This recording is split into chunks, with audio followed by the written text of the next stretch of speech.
You're gonna take Akuna off. Mute. So who's kicking it off? She is. She is. Okay. Yeah. Ready? So you're not going to say anything at the beginning? No. She's doing the what? Okay. All right. Okay, so I guess we're getting started. Ready? Hello. Okay, sorry about that.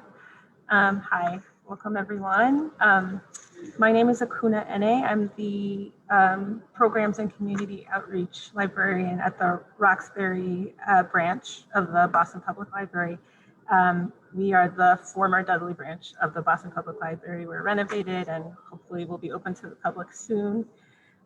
So welcome to this first event of the Fall Black Author Series.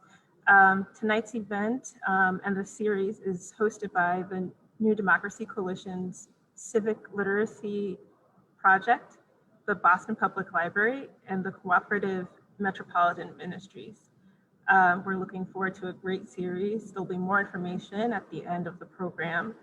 And I'll hand it over to Kevin Peterson of the New Democracy Coalition, and he'll start the meeting off. Thank you, Akuna. Good evening again. My name is Kevin Peterson, and I am the founder of the New Democracy Coalition and the Civic Literacy Project. The forum that you're attending this evening is part of the Civic Literacy Project. The project was designed to engage citizens in the process of democracy by promoting thinking and conversations about civic engagement and the role of everyday people in making democracy work. Our focus has been primarily within communities of color across Boston, but we welcome the participation and insights of everyone. We're elated to be in collaboration again with the Boston Public Library, namely the Grove Hall, Roxbury, Mattapan, and Fields Corner branches. We are also happy to be in partnership again with the Cooperative Metropolitan Ministries. Among our financial supporters is the Secretary of State and the Census Complete Count Project.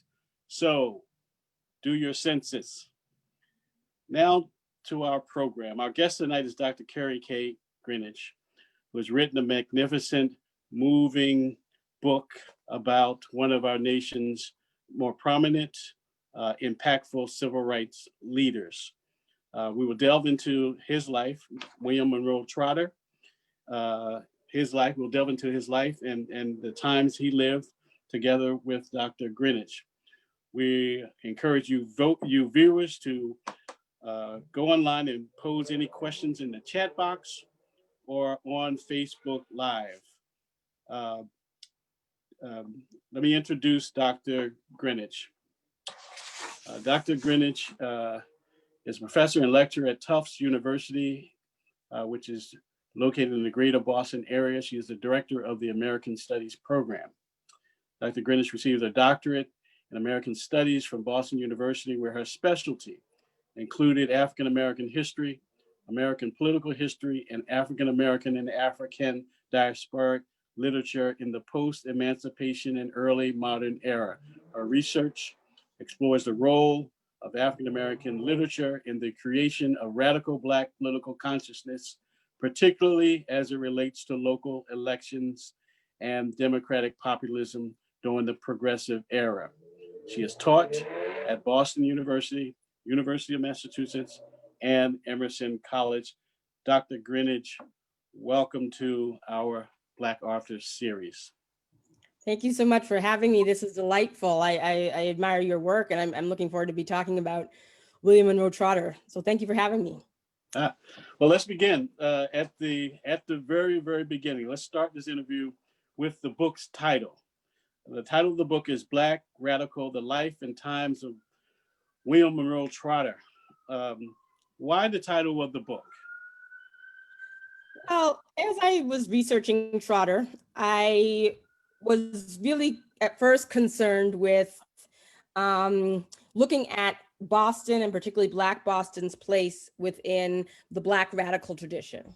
And the more I researched on Trotter, the more I investigated the magazine or the newspaper, The Guardian, the more I found that he was somebody who radically believed in a new way of conceptualizing race at the time, and a new way of conceptualizing African-American political power at the time. When Trotter began publishing The Guardian, most people took for granted that African-Americans were mostly Republican voters, and that they couldn't vote because they had been disenfranchised across the country, specifically in the South. In 1903, Secretary of War Eli Root said very famously in a speech, Negro suffrage is a failure. So there was this belief amongst the world and the country that African-American people could not vote and therefore did not vote, and that their political and their politics didn't exist. And the more I read Trotter's own words, the more I found that his biggest way of addressing this issue was saying that not just that Black people should have the right to vote, which is a pretty reformist idea, but that Black people had the radical visioning of what democracy actually looked like in a multiracial democracy, right? And that Black people themselves, Black communities, should be responsible for seeing that vision come to fruition. Now, I want to zero in the Black radical clause in the title of the book. Trotter existed among others, that other Black leaders, including W.E.B. Du Bois and Booker T. Washington. They may not have been as radical as he was. Can you talk a little bit about why Trotter earned the distinction as a Black radical, where his peers may not have been as much? Yes, and thank you for the question. So Trotter grew up in a similar background to W.E.B. Du Bois, and in the book, I detail their contentious but lifelong relationship with one another. Both are New Englanders. Both were very gifted academically. Both of them had a lot of privileges in a lot of ways at the end of the 19th century compared to other African descended people across the United States. However, Trotter really and truly believed that Black deliverance, racial redemption, racial justice could only be decided by Black people themselves, specifically working class people who he referred to as the genteel poor, right? People who were the average masses of Black people, particularly in the North, but as his career goes on across the country as well. Du Bois, in contrast, particularly in his early career, was really somebody who believed that the race was going to be led by the talented 10th. And so he was somebody who associated with, had most of his outlook amongst the Black elite, but also amongst white liberals, mostly in New England, through the NAACP and through the crisis.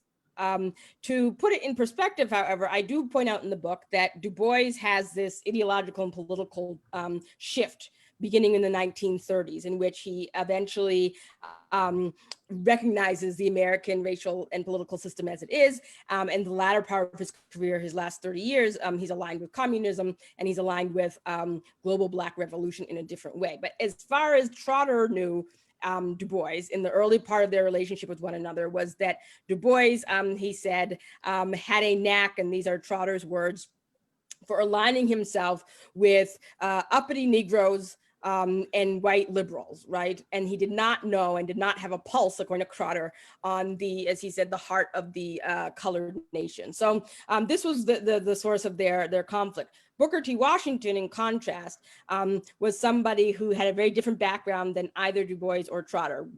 Born enslaved, of course, in the South, basically builds himself up from Western Virginia, goes to Hampton Institute, is tasked with creating this new college that is going to be called Tuskegee Institute in 1881, builds that institution up from the ground up. And so Trotter's criticism of Washington, as I go in, I think historians have reduced it to, he just didn't like industrial education, and that somehow Trotter was like this snobby person in the North, and Booker T. Washington spoke for the people. And really what Trotter's criticism boiled down to was the fact that African-American people, the majority of African-American people, were not benefiting from the rhetoric that Washington was telling the country. 1895 speech, famous led to compromise speech, throw down your buckets where you are, right? That a famous quote was that the Southern white man has the best interests of the Negro at heart.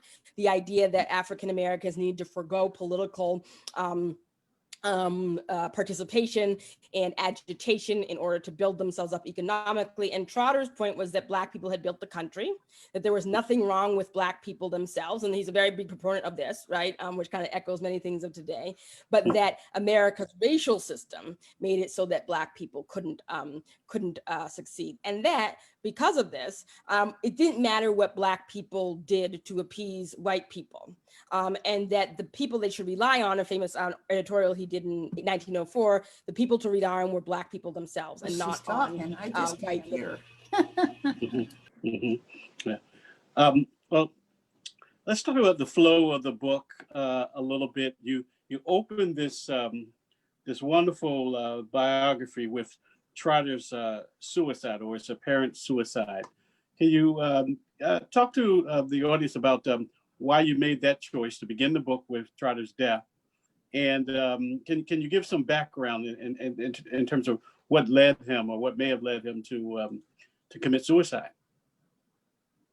Well, thank you again. Thank you for the question. So I grew up in New England and in Greater Boston. Both of my grandparents were very active in civil rights. They moved from the South End in the 1950s, but continued to participate in civil rights. And so I had grown up hearing the story that Monroe Trotter was the victim of like foul play at the hands of the police. That was kind of the legend that went through circles amongst, particularly in Boston, and a certain generation of African-American intellectuals at the time. And when I started to research Trotter, the thing that I discovered was that everybody from his sister to his in-laws, to his neighbors, to himself, really believed that 1930s broke him in a way that things had not before. And so to put this in historical perspective, it was 1934, the midst of the Great Depression. Massachusetts in particular had not seen any of the early benefits of the New Deal, particularly the Black community. So the Black community in 1933, the unemployment rate for Blacks in Boston was around 40 to 50%. He had lost all of his fortune. Most of his friends had already died. And then 2 weeks before his 62nd birthday, he learned that his beloved Guardian was no more, that he owed too much money on the newspaper, and so therefore he couldn't print it. And so he gets all these letters from supporters, some of whom had not seen him for years, which I document in the book, who basically tell him, you know, they realize he's nervous, they realize he's upset, but not to harm himself. He instead, very tragically, the morning of his 62nd birthday, jumps to his death on Kennard Street. And his sister always said that he had committed suicide, but given the stigma surrounding suicide and mental health amongst all Americans, and particularly amongst African Americans at the time, she urged people to say that it was an accident, right? That he basically was standing on the roof and then he slipped in the ice and that's how he died. But all of the evidence points to, as well as his death certificate points to the fact that he was despondent. The night before he died, he was walking around his the flat that he rented from friends of his, and he would walk into doors and kind of not know where he was. So all of it in terms of the historical record, comments from people would indicate, and the death record would indicate that he had committed suicide. So I chose to start the book with that because I really wanted to get away from looking at Trotter through the lens of folk tales and outside of the historical context in which he lived. I also wanted to point out the fact of what the toll that activism takes on people, and I think we're seeing that a lot today, people who are really involved for long periods of time for their lives in the struggle, right? People who spend, as Trotter did, 32 years out of their life, more than half of their life, in the trenches of racial justice, losing their money, compromising their own family. Those type of people often we don't talk about a lot, but what happens to them, right? We tend to think, oh, somehow they're immovable and somehow they're not vulnerable to the things that human beings feel when they're in that type of emotional, political, and economic distress. And so I really wanted to put that in perspective, that here's somebody who's working basically nonstop for 33 years, protesting, organizing Black people, inspiring Black people across the diaspora, and that has a toll on people, right? Mm-hmm. Well, I want to go through the course of his life through this interview, and then we're going to get to questions from the audience. Can we start a little bit about Trotter's lineage? who is his parents, how does Trotter get to Boston, how does he get to Harvard and become one of what W.D. Bois called the talented 10th. Can you give us a little biography in terms of the backstory of Trotter, his lineage and his ascension into the higher realms, so-called, of the Black community? Yes, so Trotter was born in 1872. He was actually born in Chillicothe, Ohio, at his maternal grandfather's farm. His maternal grandfather's name was Tucker Isaacs. And Tucker Isaacs was a notorious conductor on the Underground Railroad. So he made multiple trips between the free state of Ohio over the line into Charlottesville, Virginia, where the Isaacs family lived. The Isaacs family were descendants of enslaved people on Jefferson's Monticello. There's a lot of talk that that somehow Trotter was related to Jefferson. That's not true, but he was related to this very politically active, multiracial community that lived in Charlottesville during and immediately after the Revolution. And so Tucker Isaacs ended up freeing and bringing to freedom most of his family members. He had, between 6 and 7 siblings. And so Trotter's mother, Virginia Isaacs, grew up with this consciousness. And in the book, I really try to root Trotter's political leanings, his radical ideas about Blackness to this community, in which he was taught that despite the fact that they were of mixed race and they came from this long line of privilege in relation to other African Americans in antebellum America, that they still had a responsibility to Blackness and to Black freedom and racial justice generally. So that was his mother's side of the family. His father, James M. Trotter, was born enslaved in Mississippi in a town called Vicksburg. He was the son of the Trotter family, which was a notorious family that invested in slave trading and plantation agriculture beginning in the 1780s, moved from the upper South into Mississippi. James Trotter was the son of Letitia, who was enslaved to the Trotter family. And I found through doing a lot of the genealogical research on the Trotters that Vicksburg by about 1840s was a town in decline. And so Letitia Trotter very presciently, I argue in the book, knew that the way that she and her children were treated, which was they were enslaved and yet they had certain relative privilege within being the mixed race children of this plantation owner, somehow they were, this was not stable given the economy going down. And so Letitia Trotter, I don't know how exactly she made her way from Mississippi to Ohio. I do know that she, the record shows that she had a lot of contacts with free multiracial Black people who went from Mississippi up to the Ohio River Valley. She brings her family there. James Trotter, this is Monroe Trotter's father, arrives there when he's around 6 or 7, and basically once his mother dies, is raised amongst this very radical Black community in Cincinnati. He is recruited eventually into the 55th Massachusetts Regiment.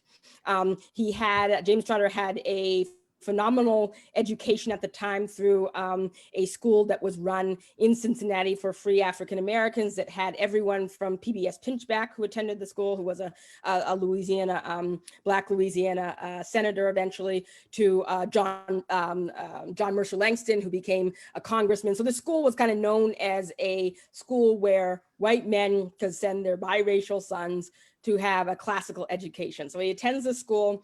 Through that, he ended up enlisting in the 55th Regiment. Through the 55th Regiment, he is one of only 5 African Americans in the colored troops at the time to be promoted to the rank of lieutenant. And through that, he gets a job after the Civil War in the post office in Boston. And so that's why he settled in Boston.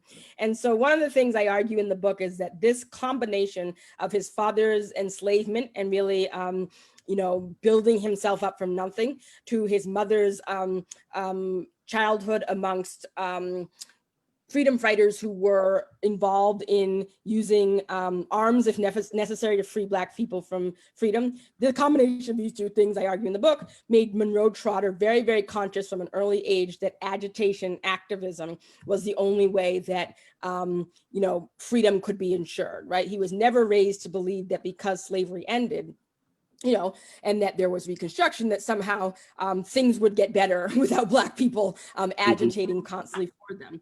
He grew up in Hyde Park, Massachusetts. His father was working with the post office, but also became a Democrat at a time when most African Americans were seen as being Republican, and became an advocate of something, what he called colored independence. Basically, this notion, along with T. Thomas Fortune, that Black people were, as he calls them, swinging voters. Now, that's kind of what we call swing voters, that in the North, Black people could vote, and that in places where they could vote, where elections during the Gilded Age also often hinged on like 5,000 votes, 10,000 votes, Black people could sway elections, right? And he's actually proven true in multiple elections that I go through in the book between 1880 and 1912. And so this was his father.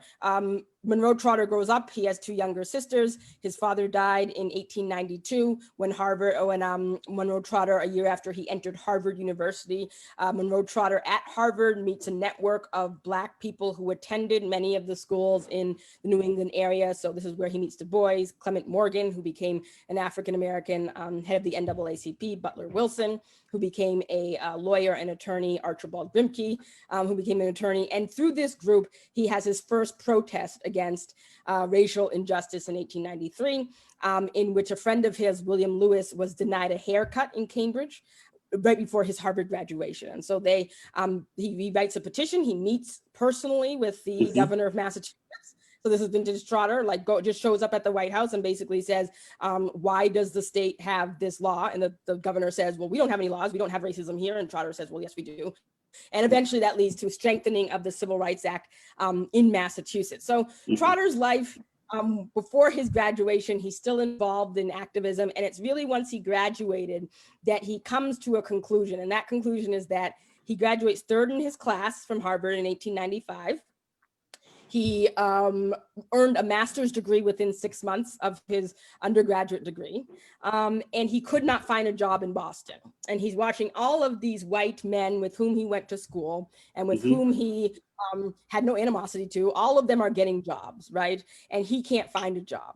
And when he calls people who knew his father, so his father knew a lot of sort of white liberal people, and asks, for a job, they ignore him. And so this is when he starts to reassess, well, what does it mean if we argue that somehow New England is a liberal racial place and it's the South that is the evil racist place, right? At this time, it's the rise of Booker T. Washington as well. And he is appalled by the fact that Washington, as I document in the book, has multiple occasions to rescue African-American people from lynching and actually chooses not to do so. And Trotter is appalled. He basically says that Booker T. Washington is an imported boss of the whites, these are his words, that Booker T. Washington does not represent colored people, that white people are the ones who think that Booker T. Washington is a leader. He also comes to say, that Washington should be forgiven for his racial sins, as he says, because Booker T. Washington has no choice. He's the head of Tuskegee in Alabama, horrendous racial violence, but that means he cannot successfully lead Black people to revolution. And so he starts The Guardian. Trotter started The Guardian in 1901. His co-editor was named George Forbes, who was another African-American who attended school in Massachusetts. And the two run the newspaper basically until 1903, when George Forbes and Trotter have a falling out. And then through the newspaper, as I show in the book, he manages to become a vehicle for radical Black communities, first in Boston, then in Greater Boston, then across New England, then across the North, and eventually across the African diaspora. And this is the uniqueness of The Guardian. There had been almost nothing like it before, as I understand it. It emerged as a radical newspaper, and then gained this national reputation as being the most prominent and one of the most impactful. How did Trotter do that? Through raising certain issues, advocating on certain racial themes? How does the Guardian become so prominent that it propels him into national recognition and stardom, so to speak? So The Guardian, when it emerged, it was at a time when there was this explosion in Black newspapers across the country.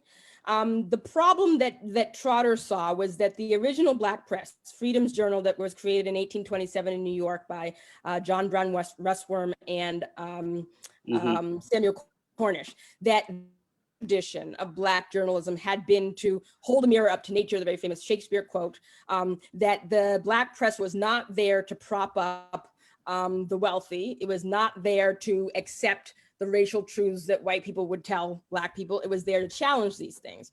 And by the 1890s, the Black press had this shift where because of the proliferation of the press, so it's growing, it was hard to find quality Black newspapers that stuck within that tradition, right? That's not to say there weren't any that existed, and there were, but it is to say that at the time, you had a majority of Black newspapers, and Du Bois ended up documenting this, that were actually funded either by Tuskegee or by white philanthropists. So they're the ones who are paying for the printing, they're the ones who are paying the writers, and that therefore that compromises Black speech, right? And that therefore, whenever anything happens politically, it's that, as he says, the colored people are told to toe the racial line. They're told that whatever it is that Booker T. Washington claims is the political route to do, that's what all of the Black press does. He also points out that except for Ida B. Wells in the South, very few Black newspapers covered lynching in the way that Wells did. They said that lynching had occurred, but they didn't go into kind of the details of how it was that racial violence and racial terrorism was occurring, right? So Trotter published all of that. If you go and see old issues of The Guardian, every week he's getting testimony from Black people in the South saying, you know, this person was lynched, or this woman went to go to work and she was sexually assaulted by her employer, right? This stuff was not being covered in most Black newspapers unless it was of somebody who was a certain class, right? And so that's sort of what makes him unique. The second thing that made The Guardian unique was that he relied on reporters of people who were not necessarily connected to the Black elite, even if they themselves were middle class, right? So he's getting people from New York and from Ohio and from California who are like young working class people who have been shut out of jobs because of racism, who are eloquent writers and eloquent analysts, and he has them report on what's going on in their communities, right? And he doesn't stifle it, right? So if somebody in Ohio has a conflict with the AME church in 1903 and argues that, you know, the minister is sleeping with somebody in the congregation, Trotter's going to publish it, right? Other newspapers were not going to do that, right? Because he said, I know that's kind of a cheesy saying nowadays, but speaking truth to power, right? He basically said you have to hold a mirror up to nature. So that's the second thing. The third reason why it was so popular was because he had an editorial in every issue. That editorial, he basically outlined these the views that he had about whatever politically, culturally, racially was occurring at the moment. So he's a big critic of Booker T. Washington. He found out that Booker T. Washington's daughter attended Wellesley. And his criticism was that Booker T. Washington had just given a speech in Boston where he earned $9,000 from white donors, arguing that Black people were not cut out for higher education, right? And that because Black people had been enslaved, right, they needed to go to schools and could only go to schools, right, that taught them a trade, right? And so Trotter, like 2 days after this happens, finds out that his daughter, Portia Washington, is at Wellesley and does a whole editorial on the fact that, you know, what does it mean that our leader is a hypocrite, right? His daughter, he's living in Tuskegee. None of his children attended school in Tuskegee in the South for long. If they did, they eventually ended up going to school in New England. So what does it mean that his rhetoric says one thing and his life, he really realizes as a father and as a man, the reality of what it's like to be a Black person in the South. So those editorials were really his way of again, speaking truth to power. I know it's a cheesy saying, but the editorials are just, you know, the works of art, in which he would just have sort of this column and just go to town on policies. He was a big critic of Theodore Roosevelt's. He pointed out that Roosevelt denigrated Black soldiers. So Roosevelt is president, and then was famous for the participating in the Battle of San Juan Hill in the Spanish-American War, and writes this, Roosevelt wrote all of these articles denigrating Black soldiers, arguing that they were basically useless, arguing that there was nothing that Black people could offer the country that the country needed. And Trotter points this out, right, in articles, and says, well, who is Theodore Roosevelt? He's somebody who has a silver spoon in his mouth. Again, these are Trotter's words. And who, up until he was 13 years old, was lying at his mother's teat. So basically making fun of the fact that Theodore Roosevelt was suffered from asthma when he was a child and was kind of coddled by his family. So he was one of those people who spoke and called out anybody, Black or white, and basically was the voice of working people. Oh. We are talking to, of course, Dr. Kerri K. Greenidge. She is the author of Black Fire, The Life and Times of William Monroe Trotter. I want to encourage, I see questions are coming in through Zoom and through Facebook. We're going to get to those questions in a minute or so. I want to again thank our collaborators, the Boston Public Library, the Roxbury, and the Dorchester, and the Mattapan branches. I want to thank our two producers, Jeff Durham and Joe Rocha. I have a few more questions, and then we're going to let we have a ton of questions from our listeners, and I want to get to most of those. So I'm going to abbreviate the list of questions that I have, but I want to get. Oh, still on mute. Can you hear me? Yes, now. Okay, I want to get a little bit into the life that the Guardian sort of propelled, the political life that the Guardian propelled Trotter into. And two incidents come to mind. One is Mary Turner and the Dyer Bill. I'd like for you to talk about Trotter's engagement around lynching in the United States. And then I want to talk about Brownsville and then maybe Trotter's connection with Wilson. So in succession, we'll break these up. Who was Mary Turner, and why was William Monroe Trotter so concerned about her plight? Okay, so Mary Turner was an African-American woman who was brutally lynched in Oklahoma. She was pregnant at the time. Her husband was actually lynched and attacked first. Then she was lynched, and the baby was actually very gruesomely extracted from her as she was hung.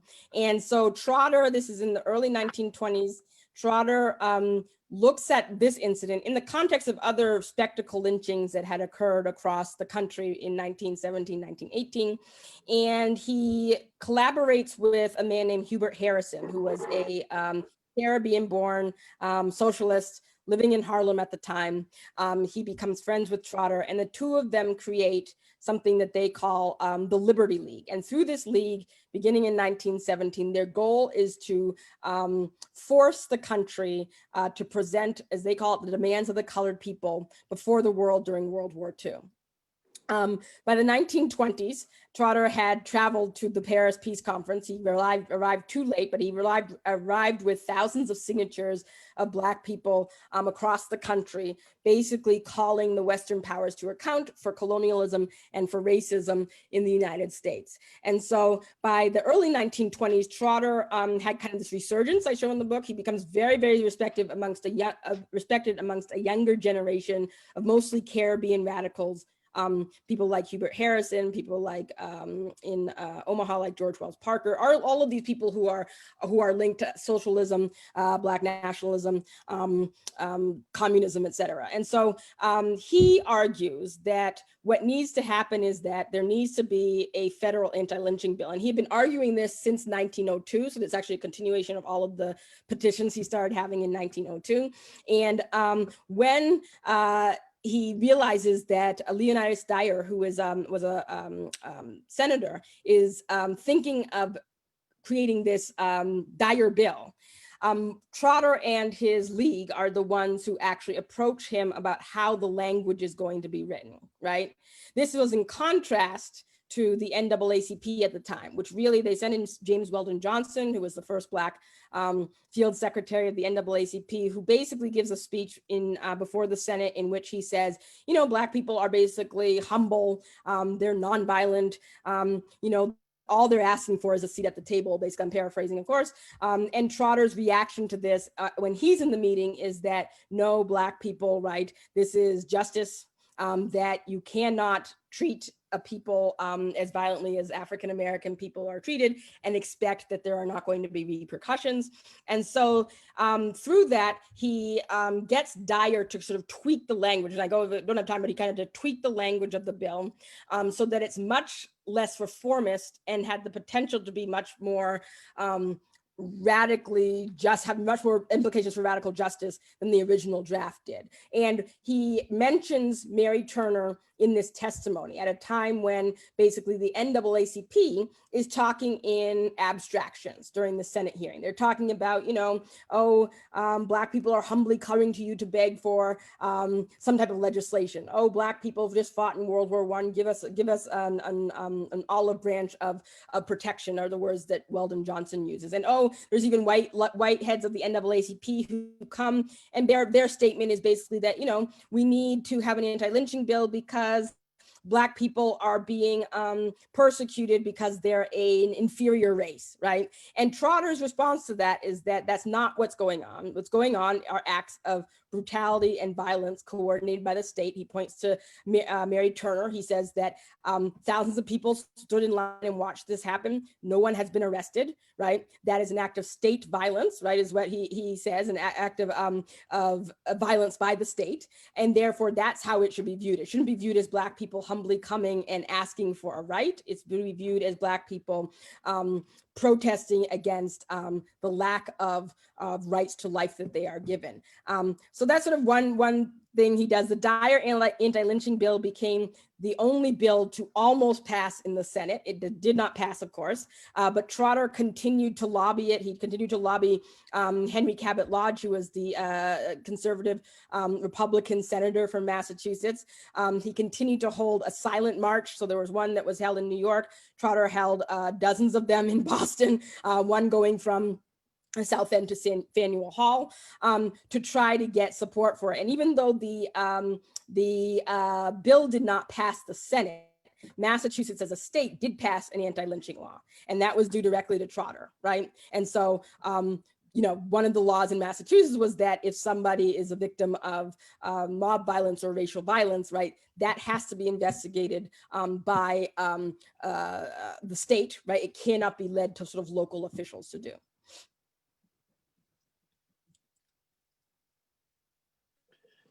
So I actually want to go back a little bit. I mentioned Brownsville and mentioned some other incident in Trotter's life, but I did not mention, and the book is Black Radical. I'm sorry, I said Black Fire earlier. Black Radical, The Life and Times of Monroe Trotter. Can we, let me sort of interject the issue around the film Birth of a Nation. Which I believe played a very important role in terms of catapulting Monroe Trotter into national recognition.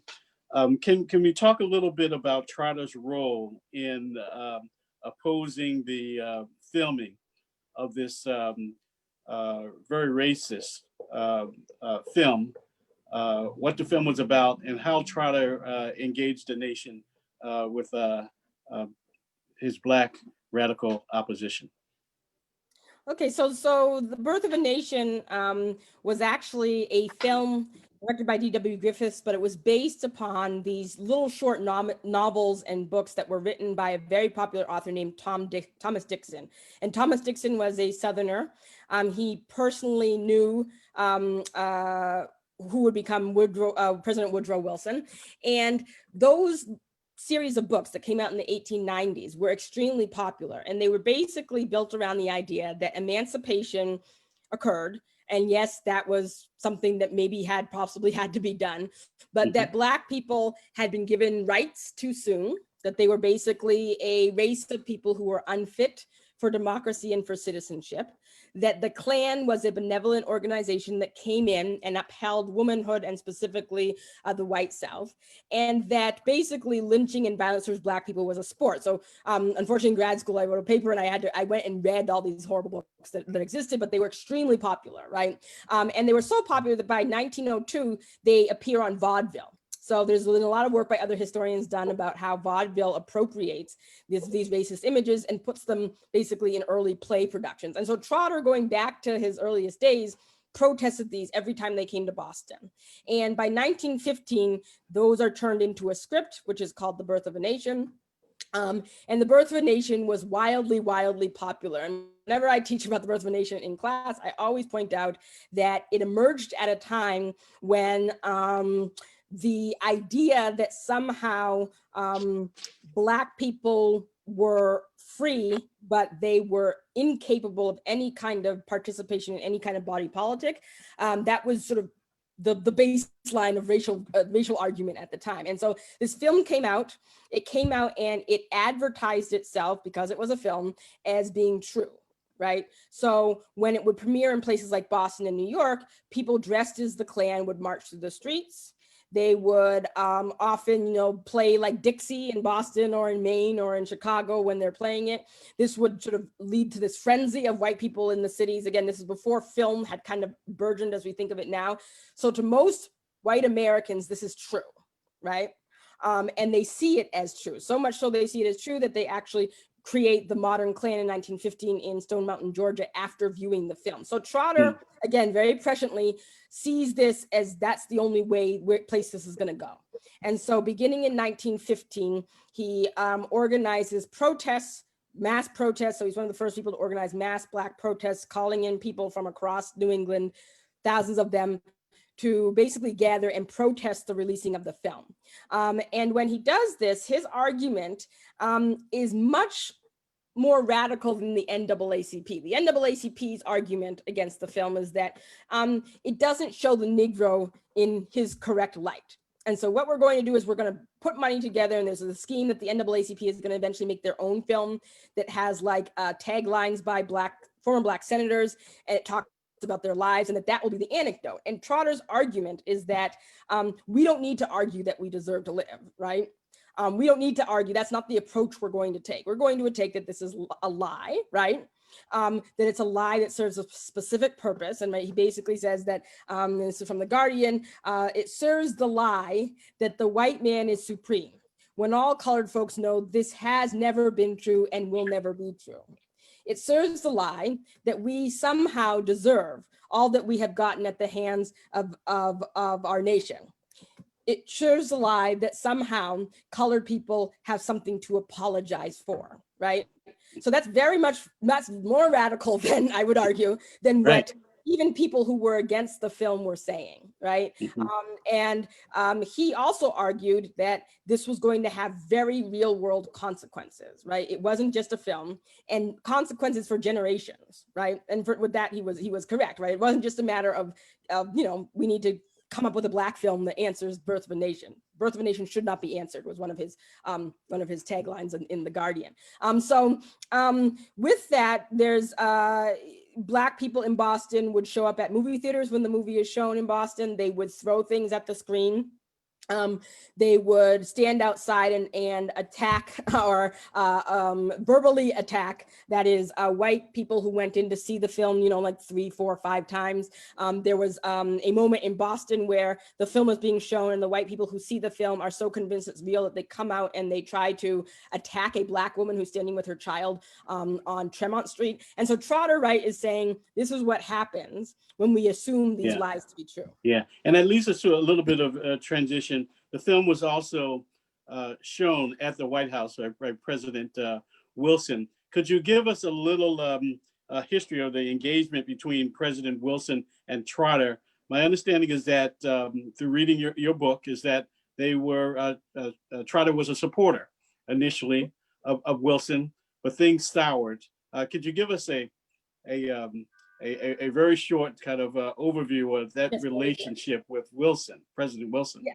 Yeah, so Trotter's argument was that Black people had to be politically independent. They couldn't be Democrats, they couldn't be Republicans, they had to be put race first in terms of politics. And he was a critic of the Republican Party. By 1912, when Woodrow Wilson was running for president, Trotter has basically argued that the GOP is the one that's responsible for much of the support for legislation that is segregating and lynching Black people. And this is Woodrow the party Wilson, of Lincoln. This is the party of yes, Lincoln this is the initially, party of right? Lincoln, right? Uh-huh. Trotter would point out the party of Lincoln is also the one that controls the Supreme Court, and the Supreme Court is consistently ruling against enforcement of the 14th and 15th Amendment. So he is critical of the Republican Party.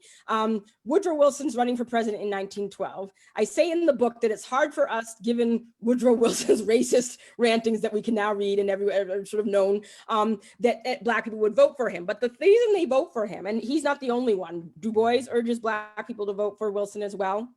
There's a whole Black organization in New Jersey that urges Black people to vote, was because basically Woodrow Wilson did not have a record, right, of national legislation, whereas the Republican Party and the Democratic Party did. And so very naively, I point out in the book, but also understandable given the time, Woodrow Wilson actually met with Black voters. He met with Trotter and his National Independent Political League, which very few presidential candidates before Woodrow Wilson had done, least of all a Democrat, right? So this is at a time when the rhetoric is Black people don't vote, they can't vote, they shouldn't vote. He meets with them.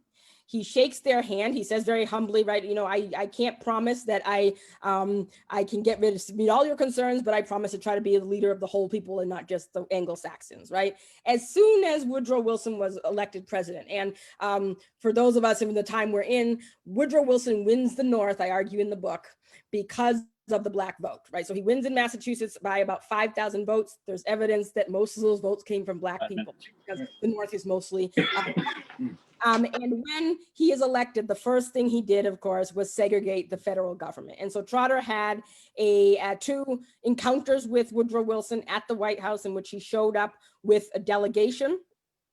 And basically, I argue in the book, it's the only time up until that time in American history that a group of Black men have met with a sitting president and challenged that president on their racial record, right? Not as people who are running for office, not as people who are like advisors to another candidate, but as people who are saying, we are citizens, you basically played us, why? Right, and it becomes this sort of very public moment. Woodrow Wilson, being the white supremacist that he is, basically argues that he won't talk to any other Black people if Trotter is there. Woodrow Wilson basically says, you know, segregation is not discrimination, that it's Black people's problem. And so Trotter from then on goes back to not specifically endorsing a candidate. The only candidate he ever endorsed was Woodrow Wilson, and that was the result. But I argue in the book that this is a turning point in terms of Black consciousness, the fact that Black people write letters to the Guardian, they are stunned that a Black person would talk to the president and basically say to the president, you and your party and white America have betrayed us, right? And so he gets, you know, hundreds of letters Trotter gets from people, you know, all over the country, Black people who are saying, you know, nobody has done this before, right? Yeah. And Trotter, you know, saying that, well, we should do it, right? We are, you know, it shouldn't be that we wait to kind of get a little bit of power and go and plead for rights, right? We are citizens. It's the citizens' house, is the White House, is what he would say. If the White House isn't doing what it's doing, we have the right to show up and demand that it does. Okay, so we have so many questions. Okay. So we're going to do a little shifting. We have a special guest this evening, Professor Zebulon Malinsky from SUNY Stony Brook in New York. At some point, I think he taught or with you, Dr. Greenidge, or you were colleagues at some point. Yes. He has Professor Malinsky has some comments and a question, and then after that, we're actually going to open up the Zoom portal and have people ask questions directly. We do have some written down that are coming through Facebook, but we're just making a real-time decision to allow people to come in and comment. There are a lot of questions, and ask the questions and make the comments themselves. Before we go there, Professor Milewski. Thanks, Kevin. It's a pleasure to be in dialogue, and the book is amazing, and I think everybody's thrilled just to hear and learn more about it. I'm just thinking about your question before, one of your questions before, Kevin, what made The Guardian a little different. One of the things, in addition to so many of the things that Professor Greenidge mentioned, they didn't take any of the hair straightening or the skin lightening, advertising. And it really was self-sufficient as in so many ways, and proof that that a newspaper could exist like that. And that kind of leads me, I guess, to the question I had on my mind, just thinking about the sort of legacy of Trotter. Trotter's sort of everywhere. He's part of all these very important moments in American history and African American history specifically, but also American history, as you just pointed out, meeting with presidents, organizing across the country. And so my kind of question is just sort of thinking, many of us who have studied many people have studied the founding of the Niagara movement, realizing Trotter is part of that, part of the founding of the NAACP by extension. I think have always known, kind of as you wrote in the book, from Boston to Omaha, that there's more to be said about this enigmatic and somewhat uncommon leadership style, the race philosophies and work of William Monroe Trotter. He was so many things: editor, Black press pioneer, leader, representative or reluctant representative of the talented 10th. And yet, perhaps because of his unconventionality, for a long time, it seemed like the best that could ever be said was that, Trotter was ahead of his time, that he was, foretelling the civil rights and Black power movement to come. I remember being in grad school, and my mentor said in the conversation about Trotter, maybe all that was needed to be said has been said about him. And I'm referring to, the one biography that stood for so long, Stephen Fox's biography written in the late 70s. And so my question was just, what made you see that more needed to be said about Trotter? How do you see his current or future legacy being shaped, perhaps now, especially with your book? Oh, thank you for the question, and thank you so much. It's so good to see you again. Yeah. I would say one of the things I wanted to do with the book, and that I'm concerned with just in terms of my trajectory as an academic, was looking for Black politics and Black radical politics outside of the spaces that we traditionally think they exist. So outside of Harlem, outside of Chicago, outside of LA, right? Outside of Atlanta, right? There's a lot of Black people who don't live in those places. There have been a lot of Black people who don't live in those places over a long span of time. And those Black people, what is it that they're conceptualizing? How is it that they're dealing with their everyday fights against, capitalism, racial capitalism, right? And so when I started to do that type of research, right, I really wanted to look at Black radical ideas in the North, and how it was that community shaped that, right? Was it just that you had migration from the South or from the Caribbean that did it? Well, kind of, but not really, right? There's something going on between the tug of war between those communities. And so the more I researched Boston, the more just doing the primary research, papers, newspapers, correspondence, Trotter's name was everywhere, right? And so I was like, well, why isn't he talked about? Particularly if you're looking at the way his compatriots were talking about him, right? They might hate him in 1908, but in 1903, that same person is conversing with him and arguing with him over, anti-lynching legislation that's being proposed by a Massachusetts congressperson, right? So he was everywhere. I also noticed that he was everywhere in Boston's racial consciousness. So one of the things about Boston's history, and you of course know this, with your own field, is we tend to think of Boston as Revolutionary War, maybe a little Crispus Attucks, abolitionist movement, Civil War. We then skip and we go to the 60s. Right? And we kind of don't, we then are like, well, what happened to Boston? Why did Boston have all those angry white mobs in 1974? Doesn't that seem, isn't that a hypocrisy? And the more I researched Trotter, the more I said, well, no, that's actually what Boston is and was, right? And really the way that Boston avoided many of the things that happened in other cities between 1890 and 1920, right? Not to say there was not racism, and I'm very clear in the book, that's not what I'm saying, but the way it avoided having a lynching, for instance. And the reason why Black students in Massachusetts public schools up until the 1920s were the most literate Black students in the country was because you had somebody constantly agitating, right? And saying that we don't have rights because somebody gave them to us and they're good people. We have rights because we agitate for them and we shape what that parameters of what that looks like. So I really hope that that's what the book does, is it causes, particularly amongst scholars, to really look at, well, Black people, we know Black people are everywhere, right? We know that Black communities are everywhere.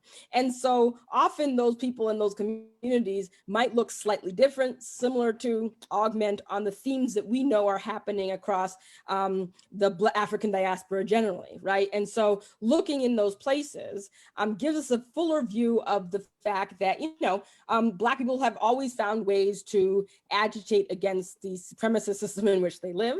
It just might look slightly different than, say, Harlem or Chicago. And in fact, Harlem and Chicago were in conversation with Barbados and Jamaica and Boston and London, right? And so therefore, you have to kind of get into what those communities were actually, how they were conceptualizing race. I also really wanted to show that Blackness in New England and Blackness in Boston, this is what your own work is, has always been multi racial and transnational, right? And one of the things that Trotter constantly pointed out that was far ahead of other people of his time was that it's not Black people in Boston, right? It's Black people in Boston and their connection with this diaspora. He didn't say diaspora at the time, but he said colored peoples of the world is how he put it, right? And that he's talking about that as early as, the 1890s when he's still at Harvard, right? And so for him, it never was that it's just Boston or it's just the United States. It was always that, without him being an intellectual, I'm very clear to say that, right? It was always that, well, Black people in Boston, 20% of them are born outside the United States, right? And therefore they have something to add to the way we fight white supremacy. Oh, I want to capture some of the, a couple comments made in the chat. Ralph Domain says, he's talking about Booker T. Washington. He says, Booker T's crimes are legion, from getting Black agitators fired from their jobs to serving as a consultant to the German government and administering their agricultural enterprises in the colonies. That seems true. Yes. Candelaria Collins says, independent Black-owned press is critical then and it's critical now. Rodney Peterson asked, and you can answer this question, was Trotter in any way related to Marcus Garvey? So that's a good question. Trotter had a relationship, a friendship with Garveyites. His big friend in Boston was Reverend M.A.N. Shaw, who was from Jamaica and who was the leading Garveyite in Boston for, during the early 1920s. Trotter, when Trotter died, Marcus Garvey sent his condolences and basically said that he was the most radical Negro he had ever met, right? Amongst African-American people, right? And that regardless of his faults and whether or not they disagreed with him with things, he had this complete vision of Black people in the world that was far ahead of what other people, including Garvey himself, was thinking at the time, right? So he was close with Garvey. He actually was a founder of something called the African Blood Brotherhood, which was an armed militia group that urged African-American communities to arm themselves against white supremacy. And that group was composed of a lot of Caribbean radicals, and many people in that group were Garveyites. And so Trotter himself was somebody who wanted to partner with Garvey. He, however, drifted from Garvey because of Garvey's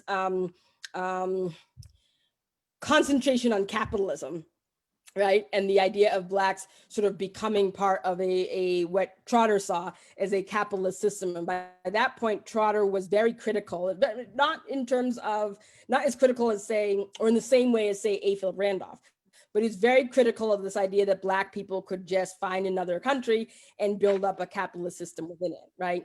He really believed that that was not the way to go. So they were friendly together. They met together. Actually, Marcus Garvey, his ship for the Black Star Line, he purposely used the same ship that Trotter used to travel from Boston to the Paris Peace Conference, and he used that as a fundraising tool, Garvey did. And Garvey basically said, this is the Frederick Douglass, but it was the Trotter ship, right? And he got a lot of support for that.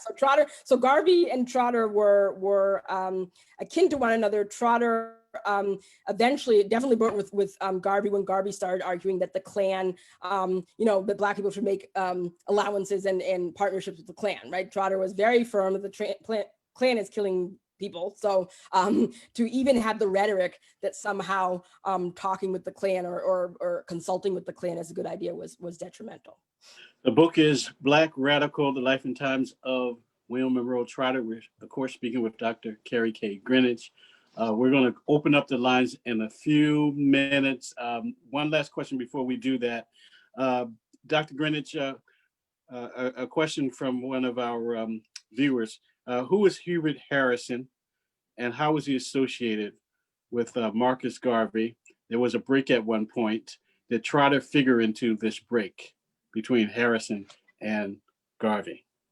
Yes. So Hubert Harrison, and there's a great two-part biography of Hubert Harrison. The second part is coming out in a couple of months. Hubert Harrison was born in St. Croix. He was a Black socialist who lived in Harlem. He was, to somebody else's question, Hubert Harrison was fired from his job because he criticized Booker T. Washington. And Booker T. Washington got mad, told the authorities in New York City, and the authorities fired him. And the person who reached out to him was Trotter. And so Trotter offered him a job to write for The Guardian, and the two would pass between Boston and Harlem and join forces together. Harrison produced his own newspaper, and it's through together they founded this Liberty League in the 19-teens. Harrison, however, was convinced, as was Cyril V. Briggs, who was another Caribbean activist, that Garvey was a swindler, right? That he was basically preying upon the desires, the frustrations of working class Black people and taking their money. Harrison believed that Garvey was doing a good thing in the way that he was sparking Pan-African consciousness and love for Blackness, but he believed that in the long term, Garvey was, taking advantage of the Black masses. Trotter was more forgiving, so Trotter, by the early 1920s, is agreeing to host Garvey meetings in Boston and in Cambridge. But their break really comes when Cyril Briggs, who was a friend of another activist, radical friend of Trotter's, Garvey gets mad at Cyril Briggs and accuses him of being white, right? And basically says that because he is a white man, and he was not white, he was of mixed racial descent, because he was white, there was no way that he could lead the race. And so Cyril Briggs sued Garvey. And so Trotter basically, then this happened. I say in the book, Trotter had a lot of issues with a lot of people. One of the things that Trotter did not have an issue of was this kind of rampant colorism. He called it out when he saw it, right? He did not like when people of his class made fun of or denigrated darker skin. He did not like when people with darker skin denigrated people with lighter skin, right? And this was something, so when this happened, right, he basically said he could not take Marcus Garvey as an ally, right? That didn't mean he stopped talking about Garvey. He continued to publish Garveyite stuff in the newspaper, and the Negro World continued to publish pieces of the Guardian newspaper as well. Okay, so let's open up. We're opening up the lines. There are a number of people who've asked questions in the chat. I didn't get to all of them. We're going to allow viewers in Zoom to ask those questions that they have. I see my friend Ken Rivard in the Zoom room. I know he had a question. I don't think I got to it. Ken, you want to start us off with this Oh, Just I am open so microphone. behind here. I so clearly need this book. Um, the author is just remarkable. I've been hanging on by my fingernails, following everything that you've been saying. It's really impressive. I guess I have just two quick questions. First of all, when you laid out in the beginning the fact that a lot of early Black press was founded by or financed by white philanthropists, how was The Guardian financed? I mean, was it self-sustaining? I mean, did he make enough just distributing it? And also, in terms of a broader perspective of his role in terms of African-American culture at the time, since I know nothing about this man, I have no idea how popular, how well-known, how influential he was by comparison to any of the other figures that you're talking about. Thank you. Okay, so good. Thank you. And thank you for the question.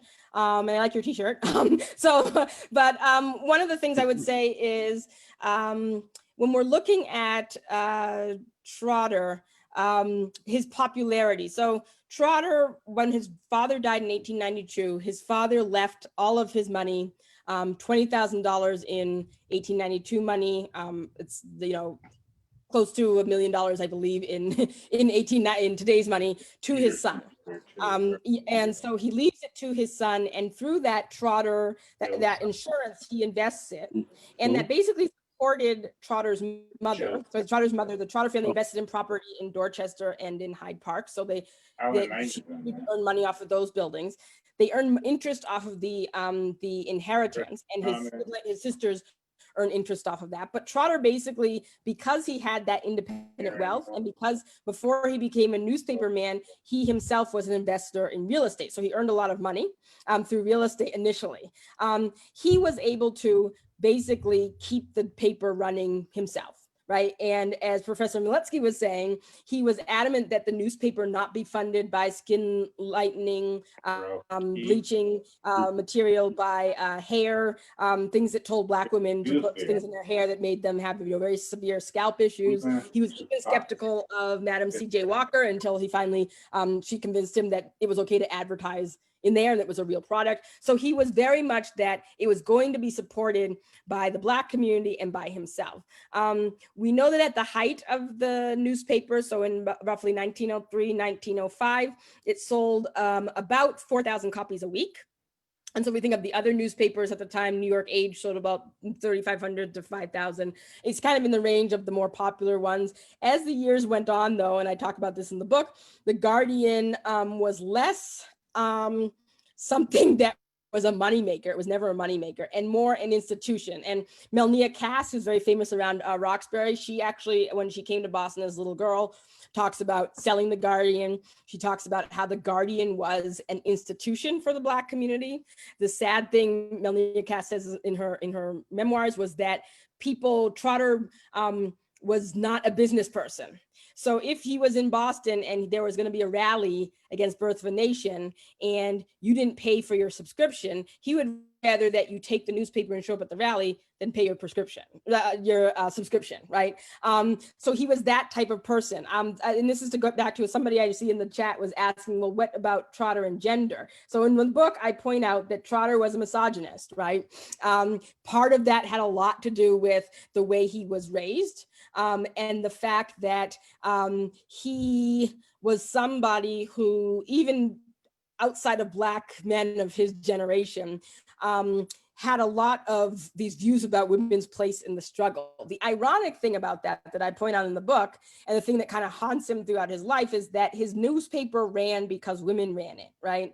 So he gets married, his wife, Geraldine Pindell Trotter, in 1898, she is the one who makes sure that people pay their subscription. She's the one that makes sure people show up at these rallies. His two sisters and their spouses are the ones who keep it running. His mother keeps it running. So his mother basically dies penniless because she would take out mortgage after mortgage on their properties to put into the newspaper.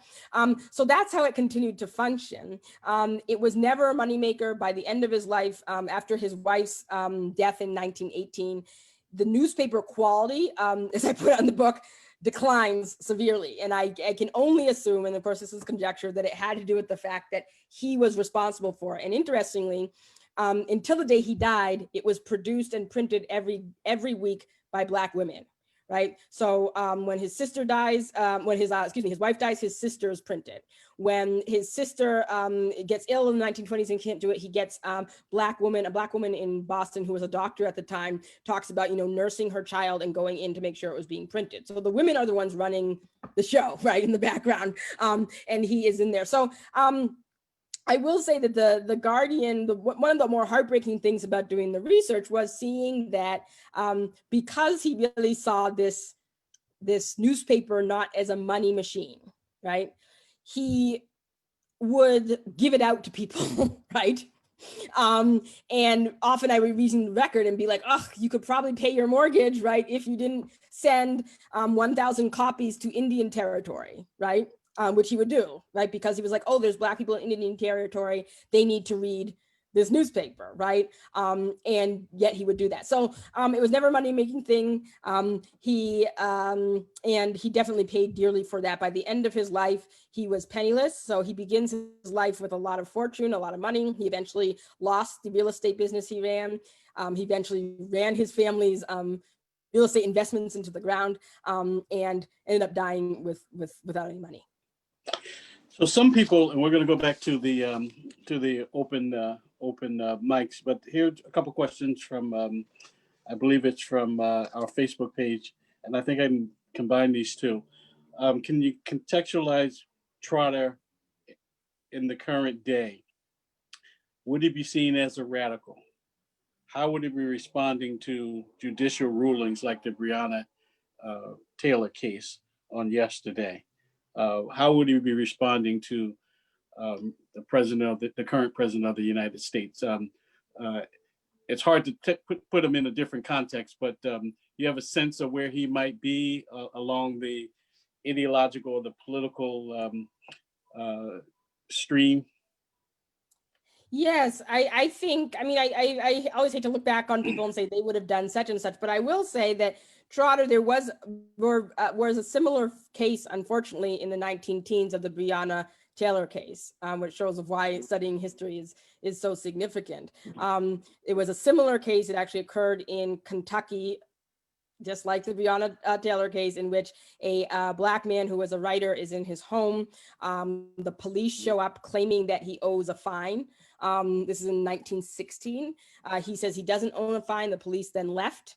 The man and his wife go to sleep with their children in the bed. The police then return and shoot everybody. The father managed to escape with the two children, but left the wife. The wife ended up being shot. So this is in 1960, and Trotter publicized this case in the Guardian and urged Black people in Kentucky either to flee the state or to demand grievances. He did, however, realize that at the time, Kentucky's legislature was led by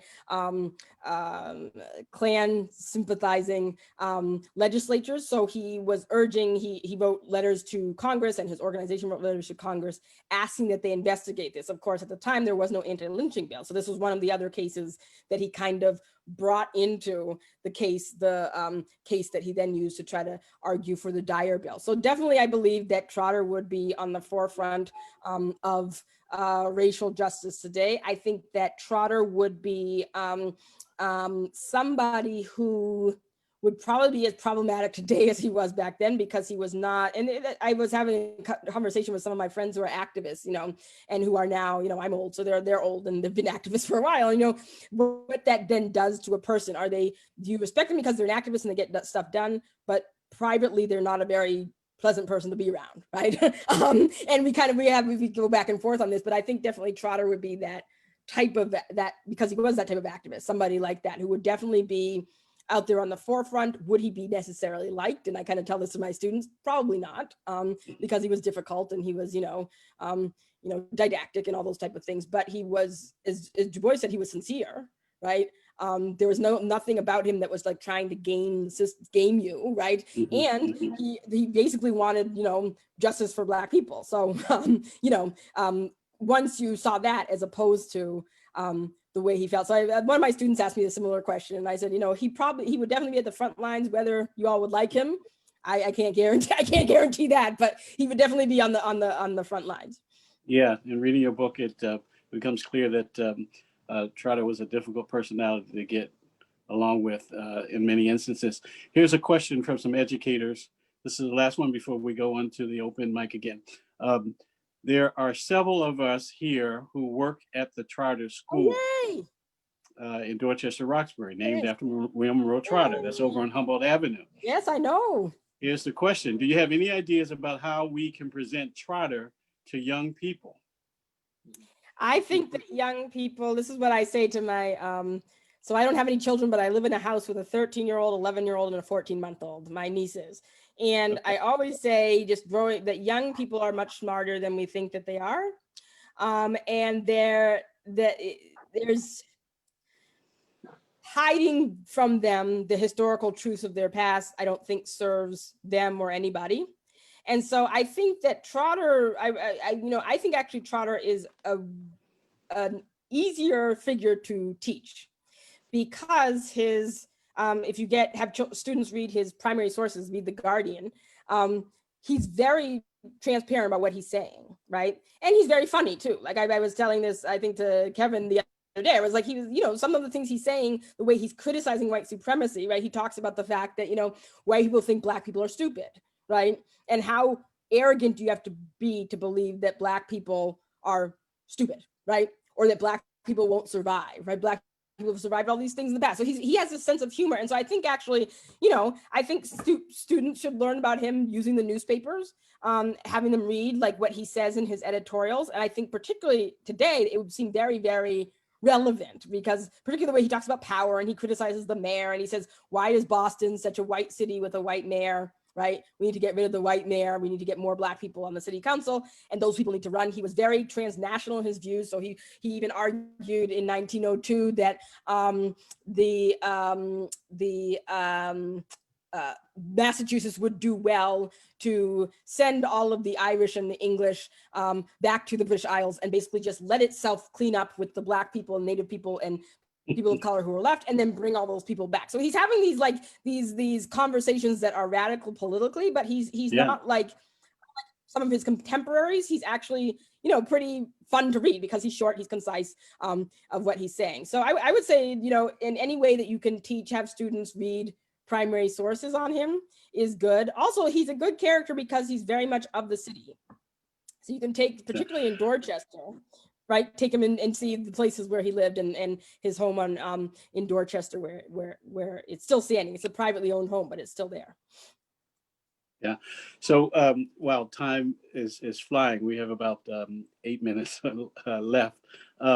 Let's get a couple questions from the viewers, and then we'll have to wrap up this wonderful, very wonderful conversation with Dr. Kerri Greenidge. Any other questions from viewers on Zoom?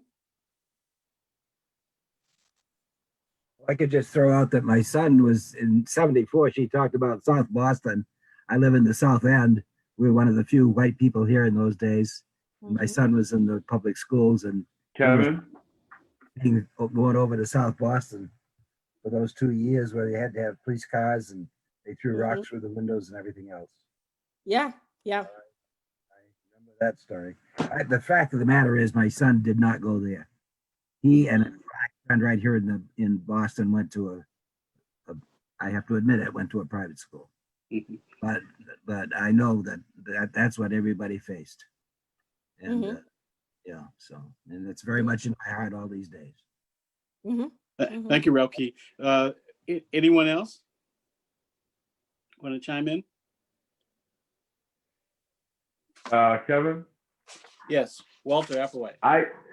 I'm a director of community partnerships and family engagement at the Trotter. Since working there, I tried to read up more about the man, and so I just wanted to take the time to say thank you for being a man who appears to be before his time. And so your book explained to me more why he was characterized the way he was.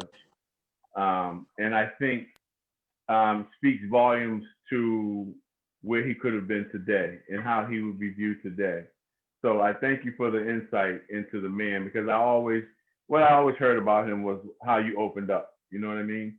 He was, like almost like a minor activist who, sort of was jealous that he didn't get the fame that the others were getting, and it eventually drove him insane and he killed himself.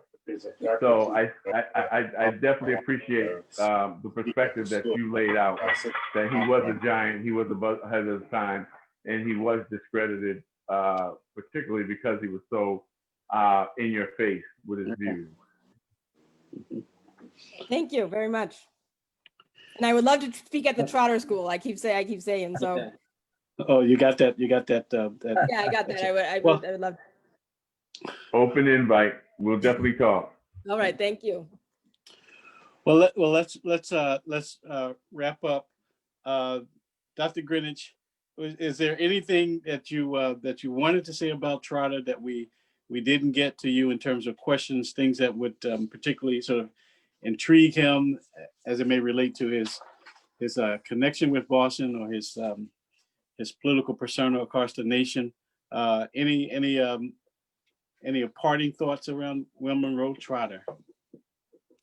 I don't know. I mean, I would just say, given the current moment we're in and the devastation I know we're all probably feeling, I would just say, don't want to offer any like empty platitudes or anything of that sort, but I would say that we have, Black people have faced this, and we amongst ourselves will be able to survive. Whether or not the, broader republic will survive is another question. But one of the things I love doing about my research is, that you have communities and people who end up pushing through, as dramatic and as heartbreaking as that might be. So that is not kind of an empty platitude, but it's to say, don't know what's going to happen. Black people are will and people of color generally, we've come too far to let this kind of moment ruin us. So I will say that. But thank you for having me very much. Thank you, Dr. Greenidge. We very much appreciate it. We're going to encourage people to get the book, Black Radical: Life and Times of William Monroe Trotter. I want to again thank you, Boston Public Library, the Grove Hall, Roxbury, Dorchester, Mattapan, soon to come Jamaica Plain, all those branches. I want to thank you for being part of it. Dr. Rodney Peterson, Executive Director of the Cooperative Metropolitan Ministries, thank you for your continuing support. And we thank the Secretary of State's office for some funding that helps us sponsor this event as it relates to the census. So do your census. We're going to invite Alan Knight on to have some parting words. Alan Knight is the head librarian at the Roxbury branch, a geography that William Monroe Trotter traversed many times during his life, I'm sure. Alan Knight, we'll take it to you and you'll give us closing words. I want to ask those who are viewing to donate to New Democracy Coalition as we continue to host this series and do the work that we do within the community. You can donate by going to our website and clicking the donate button and donate what you can. Thank you for viewing. Alan Knight, please. Good evening. This has been a wonderful way to start off this author series, though. My name, as Kevin said, is Alan Knight, and I am the branch head librarian at the recently opened Roxbury branch of the Boston Public Library, which is located in Nubian Square. And I want to, at this time, on behalf of Kevin Peterson and the New Democratic Center, to thank everyone for attending this first of 3 events in the Black Fall Author Series. Please join us on Thursday, October 15th at 7 p.m. for a conversation with author Dr. Kerri K. Jackson on the book Force and Freedom, the Black Abolitionists in Politics of Violence. And on Thursday, October 22nd at 7 p.m., we will present author Dr. Pernell E. Joseph on the book The Sword and the Shield, the revolutionary lives of Dr. Martin Luther King Jr. and Malcolm X. These events will be open and free to the public on Zoom. I want to say this has been a great experience, to enjoy, and we say be safe and good night. Thank you, Alan Knight. Again, thank you everyone for viewing. We've had a wonderful program. Please go to the New Democracy Coalition site and Facebook page and like it. Be our friend. You can also go to the New Democracy Coalition homepage and view this program again. And please buy the book. It's a great book, Black Radical, The Life and Times of William Monroe Trotter. You can buy the book, of course, at the Harvard bookstore. I believe they may have it at Frugal Books in Nubian Square. And of course, you can buy it online through Amazon or some other bookseller. Thank you again. Have a great night. We'll see you soon on the 15th. Thank you, Professor Miletsky. Thank you so much for having me. So great. Bye-bye.